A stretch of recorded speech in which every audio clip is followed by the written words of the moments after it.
यही सोच रहे हैं कि कानून को हाथ में ना लिया जाए, लेकिन जो 2 नंबर बंदे हमारे सरों पे मुसल्लत है वो ये सोच रहे हैं कि हम तो 2 नंबरी से ही उतरेंगे। भाईजान आप क्या कहना चाहेंगे?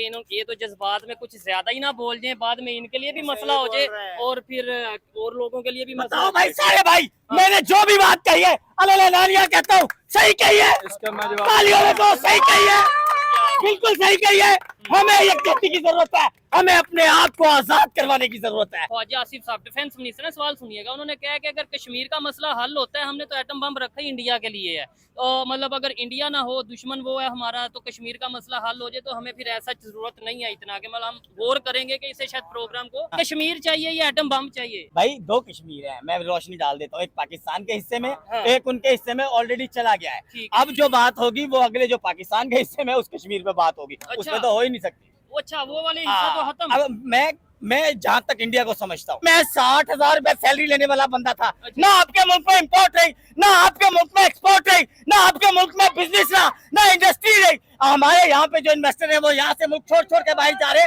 पाकिस्तान का सरमायादार यहाँ से चला गया। भाई मेरे भाई अभी आप पे भी 9 मई का सानिया वाकया करके आपको भी अंदर कर देंगे। भाई किससे डरा रहे हो और किसको डरा रहे हो? भाई मैं भी मौजूद हूँ आप लोगों के दरमियान में जो ये बातें कर रहा हूँ। इतना सब कुछ देखने के बाद, ये सब कुछ देखने के बाद भी मैं ये बातें कर रहा हूँ, हक और सच के ऊपर चलने वाला। अच्छा, मौत जो है ना इंसान को एक बार आती है और अपने टाइम पे आती है, कोई माइकल लाल नहीं मार सकता। बलोचिस्तान मेरा है, अच्छा, मेरे जिस्म का हिस्सा है। जी। क्यों लोग उसके परेशान है? अच्छा। क्यों वहाँ पे दहशतगर्दी है? अच्छा। वहाँ पे सोना निकलता है, वहाँ का बच्चा जूती नहीं ले सकता है। आज मैं बोल रहा हूँ, आज मुझे उठा लिया कोई मारेगा, मेरे 4 भाई बोलेंगे, मेरे को 4 दोस्त बोलेंगे, 8-10 करके कोई 10-20 साल 25 साल की कहीं तो जाके ये तहरीक पकड़ेगी जान।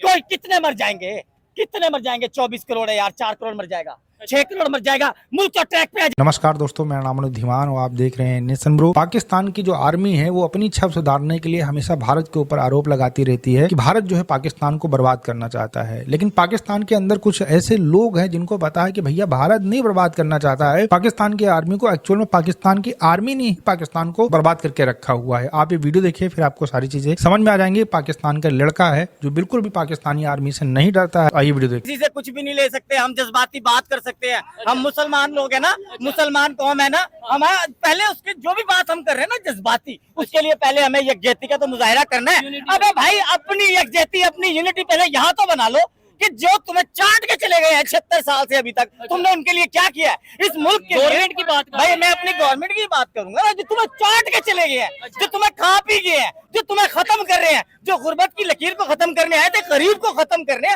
उनके लिए हमने क्या किया है? इस मेजोरिटी ने क्या किया है? हमारे इन लोगों ने इकट्ठे होकर क्या किया है? छितर के डर से भाई 26 को एक हादसा हो गया डी चौक में। हम अपने हकूक के लिए निकले थे, हमारे पंजाब का मैंडेट के ऊपर डाका पड़ा था। पंजाब के मैंडेट पे डाका, हम अपने हकूक के लिए नहीं निकले। पब्लिक में क्या करे? ये पब्लिक बोल नहीं रही, ये पब्लिक इधर भाई मौजूद थे, वो भाई वो बोल नहीं अपने रहे। जज्बात का इजहार कर रही है कि हम ये कर सकते हैं, हम कर लेंगे, कानून हाथ में ले लें, फतह कर लेंगे। अच्छा, हम इसराइल भी फतह कर लेंगे। हम पाकिस्तान से बैठ के दुनिया के अपने हर दुश्मन को फतह कर सकते हैं। हम अपने जज्बातों से तो हम बातें कर सकते हैं।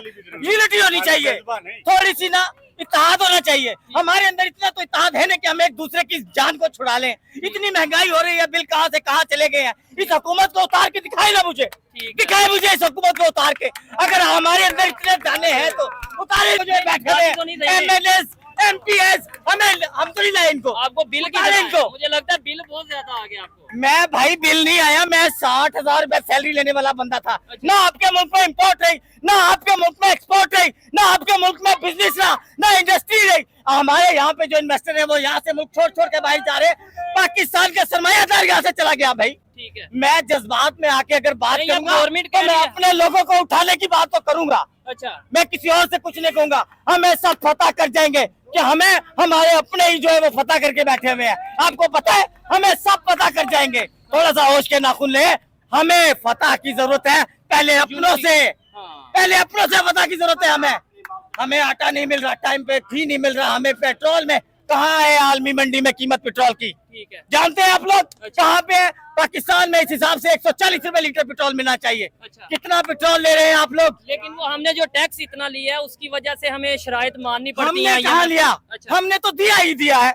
और आज तक दे रहे हैं। और भाई गवर्नमेंट की अगर बात करें तो गवर्नमेंट तो फॉर्म 47 की है, और इसे लाने वाले जो है वो 76 साल से फॉर्म 47 पे गवर्नमेंट लेके आ रहे हैं। आप ऐसी बातें कर रहे हैं, ऐसे उठाए ना जाए। सर उठा ले हमें, अच्छा। हमें उठा ले, फिर हमें ऐसे ऐसे ब्लेड से हमारी शेवें करे कि जिससे 15-15, 25-25 लोगों की शेवें हो रही हैं। अच्छा। मर जाएंगे, कोई एड्स का मरीज हो जाएगा, कोई कैंसर का पेशेंट हो जाएगा। आप इस तरह के तरीकों से मारेंगे लोगों को। ठीक है। किसी का कोई भाई जाता है, किसी की कोई बहन जाती है जेल में, हमारे लोगों से मिलने नहीं दिया जाता। 2.5, 3 साल से आप लोगों ने इस तरह की ज्यादती की हुई है। कौन सा जिना, वो दीवारें, वो जिना हाउस, वो दीवारों के लिए आपने ये सब कुछ किया। डी चौक में 26 लोग मरे, उनके लिए क्या किया आपने? अच्छा। कोई किया कुछ आपने? लोगों के मरने पे आप कुछ नहीं करते हैं, आपको शर्म नहीं आती है। आप दीवारों के मरने पे 10,000 लोगों को अंदर कर देते हैं। ठीक है, शर्म आनी चाहिए आप लोगों को। कानून को हाथ में लेना भी तो बेहतर चीज नहीं है किसी भी दुनिया का। हम कोई अभी तक यही सोच रहे हैं कि कानून को हाथ में ना लिया जाए, हाँ। लेकिन जो 2 नंबर बंदे हमारे सरों पे मुसल्लत है, सोच रहे हैं कि हम तो 2 नंबरी से ही उतरेंगे। भाईजान आप क्या कहना चाहेंगे? ये तो जज्बात में कुछ ज्यादा ही ना बोल जाए, बाद में इनके लिए भी मसला हो जाए और फिर और लोगों के लिए भी मसला बताओ हो भाई, जाए। सारे भाई, मैंने जो भी बात कही है अल्लाह नालिया कहता हूँ, सही कही है, तालियों में तो सही कही है, बिल्कुल सही कही है। हमें यकजहती की जरूरत है, हमें अपने आप को आजाद करवाने की जरूरत है। हम आजाद कैसे किससे? आजाद होंगे? आजाद तो है। हमारे लोगों से। अच्छा। हमारे लोगों ने हमारे ऊपर टैक्सों की भरमार की हुई है। ठीक है। हमारे लोगों ने हमारे ऊपर बिजली के बिलों के बम गिराए हुए हैं। अच्छा। हमारे लोग, हमारे जो 90% गरीब लोग हैं जो इस मुल्क को टैक्स पे कर रहे हैं, आपने उनके लिए क्या मुराद निकाली? गरीब के बच्चे के लिए आप लोगों ने मुश्किलात पैदा की, अमीर के बच्चे के लिए आपने 1.5 करोड़ रुपए की गाड़ी को आपने 1 करोड़ का कर दिया। आपकी बात अच्छा, करता हूँ। आपको भी मौका देते हैं। हाँ। पहले नंबर पे बात पता है, किसी भी इंसान को कानून में हाथ नहीं लेना, हाथ में बिल्कुल ऐसे नहीं ही है। लेना नहीं चाहिए। लेंगे। बात सुनो, नहीं हम उनकी सही भी कहते कर हैं, रहे हैं, हम बात मेरी तो बात सुन ले, सुनिए। बात तो सुन ले। आप तो घर से तहिया करके आए हैं कि आज मैंने घर वापस नहीं जाना है। तंग है हम लोग। बात पता क्या है, ये दिन कोई नहीं लेके आया हम अच्छा। पर, ये कोई बाहर का बंदा नहीं लेके आया, हाँ। ये हम खुद अपने आप पे ये दिन लेके आए। नहीं ये जो अगर कैसे लाए? आज ये हालात हैं, ये क्या इंडिया ने हालात किए हैं? कैसे ये लाए? अमेरिका ने हालात किए हैं? हमारी भी नाअहली है। अच्छा। मैं इस गलती का हाँ। इतराफ भी करूंगा बस। कि हमारी भी नाअहली है। सुने बात, जी। हमें आज के बाद ये तहैया कर लेना चाहिए कि हमारा फैसला है, कौम का फैसला है। अच्छा। 10 नवंबर के सबसे बाद पहले कौम का फैसला है। हम लोगों ने कभी सोचा ही नहीं कि हमने भी फैसला करना है, हमारी भी कोई औकात है, हमने सिर्फ टैक्सी देने, हमने भी फैसला करना है। ठीक है जी। कौम के फैसले को ये मानते ही नहीं है। हाँ, ये भी तो बात। अब ये नहीं मानते तो कौम के हाथ में इख्तियार है इनको गिरेबानों से पकड़ के ऐवानों से बाहर निकाल के फेंकने का। अभी आप ठीक पे है। मेरे भाई, अभी आप पे भी 9 मई का सानिया वाकया करके आपको भी अंदर कर देंगे। ये अब भाई भाई- किससे डरा रहे हो और किसको डरा रहे हो भाई? मैं भी मौजूद हूँ आप लोगों के दरमियान में जो ये बातें कर रहा हूँ। इतना सब कुछ देखने के बाद, ये सब कुछ देखने के बाद भी मैं ये बातें कर रहा हूँ, हक और सच के ऊपर चलने वाला। अच्छा। मौत जो है ना इंसान को एक बार आती है ठीक है। और अपने टाइम पे आती है, कोई माइकल लाल नहीं मार सकता। वो बैठा है ना मर्द के अंदर जेल में, अच्छा। वो कहता है मेरे साथ वाले कमरे में है ये फांसी का तख्त, ठीक है। लटका दे मुझे अगर लटका सकते हो तो। आज मैं बोल रहा हूँ, आज मुझे उठा लिया कोई मारेगा, मेरे 4 भाई बोलेंगे, मेरे को 4 दोस्त बोलेंगे, 8-10 करके कोई 10, 20 साल, 25 साल की कहीं तो जाके ये तहरीक पकड़ेगी जान। ठीक है। कोई कितने मर जाएंगे, कितने मर जाएंगे? 24 करोड़ है यार, 4 करोड़ मर जाएगा, 6 करोड़ मर जाएगा, मुल्क तो ट्रैक पे आ जाएगा। हाँ, माफिया से तो जान छूट जाएगी, कितने मर जाएंगे? अच्छा, लेकिन अभी सिचुएशन ये, कोई आम आदमी बोलने के लिए तैयार नहीं होता, सुन लेते हैं पीछे खड़े होके, लेकिन ये कि हर एक को पता है बोलेंगे तो उठाए जाएंगे या परेशानी बनेगी। इवन कैमरा जाता है तो वो आगे पीछे हो जाते हैं कि कहीं हमारा फेस ना आ जाए। ये आपकी जो बहादुरी कह लें, या मैं तो कहूंगा कि बड़ी इसको हाँ। भाई मैं जिसका गुलाम हूँ, जिसका मैं मुरीद हूँ ना, उसने सिखाया मुझे ये। क्या? 2 साल 3 साल के अंदर मुझे ये सिखाया उसने कि आप कमा रहे हो, इस मुल्क को भी बहुत अपनी जिंदगी में 37-30% हिस्सा दे रहे हो, जी, जी। तो आपके लिए क्या कुछ हो रहा है? भाई मैं अपने घर के सारे काम खुद करता हूँ, एक एक चीज मैं अपनी हर चीज लेके आ रहा टैक्स हूँ, और आप जो पे- सर्विस है सब कुछ तो मैं खुद करता हूँ, फिर मैं टैक्स किस चीज का दूँ?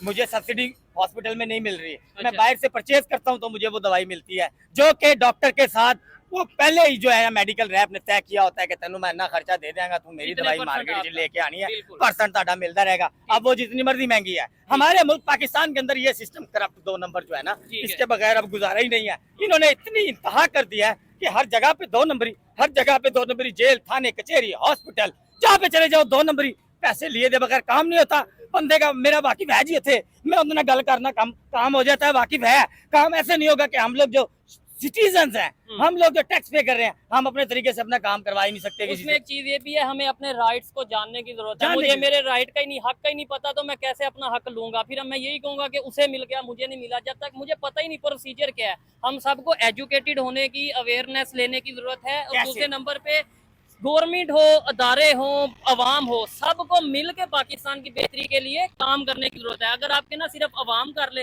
वो भी झूठ है, सिर्फ गवर्नमेंट कर ले वो भी झूठ है, अदारे भी, अकेले अदारे भी कुछ नहीं कर पाएंगे। तो अदारे मैं सिर्फ आवाम से मुखातिब हूँ। जी मैं अपनी आवाम से सिर्फ एक बात करना चाहता हूँ मेरे भाई, अगर ऐसे रहोगे तो सारी जिंदगी उल्टे पड़े रहोगे, सूरज सवा नेजे पे होगा हाँ। और छितर पड़ते रहेंगे। ठीक है। ऐसे रहोगे तो अपने हकूक की आवाज जो कि कोई हमें बुलंद नहीं करने देता, अच्छा। उठा लेता है, मारता है, कुछ भी करता है। हाँ। यार इसको बलोचिस्तान बना दो, यार इस पंजाब को खैबर एजेंसी बना दो। अच्छा जब यहाँ 10 करोड़ आवाम के सूबे के अंदर ये भी इस तरह की हरकतें होंगी ना, फिर इनको खुद पता लग जाएगा कि ये किस ट्रैक पे है। दोस्तों, इस वीडियो के अंदर जो व्यक्ति बात कर रहा था ये पीटीआई समर्थक है, इमरान खान की पार्टी का सपोर्ट करता है, इमरान खान को सपोर्ट करता है। पूरी दुनिया जानती है, पाकिस्तान की आर्मी जानती है, पाकिस्तान की जनता जानती है कि आज के समय में इमरान खान को प्रधानमंत्री होना चाहिए था, क्योंकि इमरान खान इलेक्शन जीत चुके थे पाकिस्तान के अंदर। देखिए, लेकिन यहाँ पर पाकिस्तान की आर्मी अपना गेम खेलती है जो पिछले 70-80 सालों से वो खेलते हुए लगातार नजर आ रही है। उनका कहना होता है कि भैया सिर्फ पपेट के हम प्रधानमंत्री बनाएंगे। इमरान खान क्या था, आर्मी के खिलाफ बोलने लगे थे, और आर्मी के खिलाफ अगर कोई पाकिस्तान के अंदर बोलता है तो उसकी हालत जो है कुत्ते से बदतर कर दी जाती है। जैसे कि इमरान खान इस समय पाकिस्तान की जेल के अंदर बंद है और वहां से कुछ भी ऑपरेट नहीं कर सकते। जैसे अपने देश के अंदर क्या होता है कि यहाँ पर कोई नेता जब बंद हो जाता है तो वो इलेक्शन भी लड़ सकता है, बाहर भी आ सकता है, अपनी पार्टी को भी सपोर्ट कर सकता है। उसके लिए बाकायदा बिल दी जाती है कि आप 5-10 दिन जाइए, अपना क्षेत्र में प्रचार करिए। लेकिन पाकिस्तान के अंदर आप सोचिए कितनी बड़ी तानाशाही है कि इमरान खान की पार्टी को खत्म कर दिया गया, उनका जो चुनाव निशान था उसको खत्म कर दिया गया, इमरान खान को जेल में डाल दिया गया। उसके बाद में भी इमरान खान इलेक्शन जीते, उसका कारण ये था कि उन्होंने निर्विरोध जो लोग खड़े थे उन्होंने सपोर्ट कर दिया कि हम इस क्षेत्र से इनको सपोर्ट करते, तो जो भी चुनाव निशान था उसके ऊपर लोगों ने वोट दिया और उनको जिताया। लेकिन जिताने के बाद में क्या हुआ कि पाकिस्तान की आर्मी की भैया सत्ता रहती है पाकिस्तान के अंदर, तो उन्होंने कहा इमरान खान को